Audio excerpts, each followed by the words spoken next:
இன்னைக்கு காலையில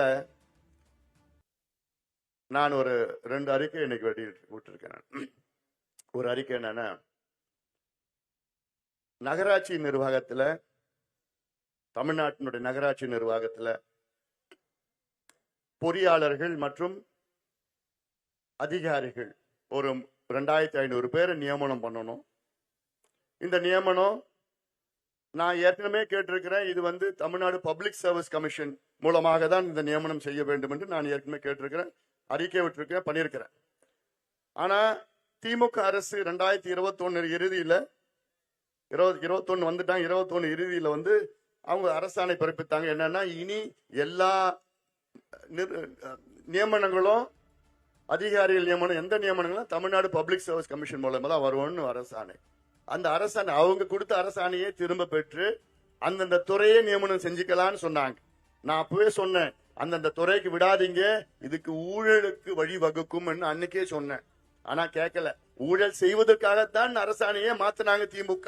அது உங்களுக்கு தெரியும். விஞ்ஞான ரீதியில ஊழல்னா திமுகவை உலகத்திலே யாராலும் அடிச்சுக்க முடியாது. சயின்டிபிக் கரப்ஷன் இப்ப இல்ல, அப்பத்துல இருந்து 69 இருந்து அப்படி நான் சொன்னேன். நான் இன்னைக்கு என்ன பண்ணிருக்கிறாங்க, அமலாக்கத்துறை, என்போர்ஸ்மெண்ட் டைரக்டரேட், இடி என்ன பண்ணிருக்காங்க, தமிழ்நாடு அரசுக்கு, குறிப்பா தமிழ்நாடு காவல்துறைக்கு ஒரு அறிக்கை விட்டுருக்காங்க. அந்த அறிக்கை கிட்டத்தட்ட 250 பக்கம். அறிக்கையில் என்ன சொல்லியிருக்கிறாங்க தெரியுமா?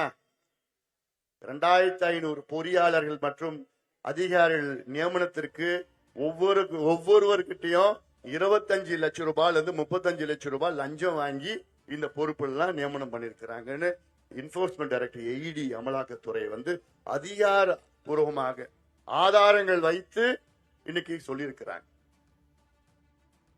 இதுல இந்த சாதாரண கணக்குல பார்த்தா 888 கோடி ரூபாய் 888 ஊழல். இந்த ஒரு துறையில மட்டும் ஒரு நியமனத்திற்கு கிட்டத்தட்ட 900 கோடி ரூபாய் ஒரு துறையில ஒரு பொறுப்புக்கு, ஒரு போஸ்டுக்கு, 2500 போஸ்டுக்கு வாங்கியிருக்கிறாங்க.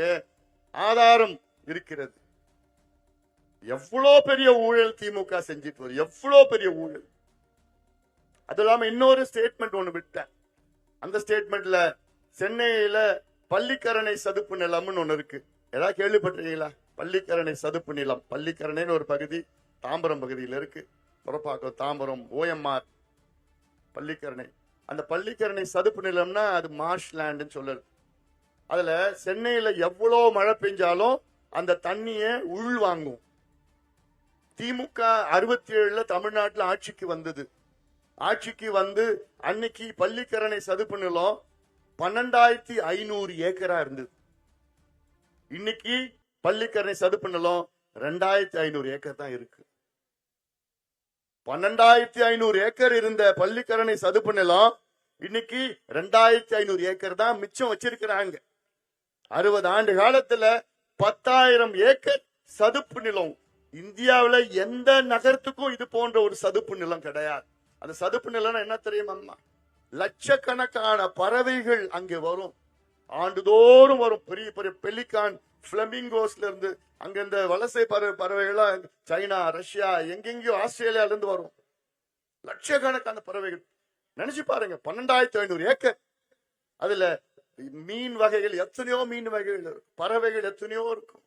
இப்படி ஒரு வரம். அது இயற்கை கொடுத்த வரத்தை அழிச்சு, நாசப்படுத்தி, ஆக்கிரமிப்பு செய்து, அதுல கட்டுமானங்கள் கட்டுன்னு ஏமாத்தி இன்னைக்கு ஒரு மாட்டிக்கிட்டானுங்க. 2,000 கோடி ரூபாய்க்கு ஊழல் நடந்திருக்கு. அதுல யாரா பிரிகேட் என்டர்பிரைசஸ் ஒரு நிறுவனத்திற்கு அதுல அனுமதி கொடுத்திருக்கிறாங்க.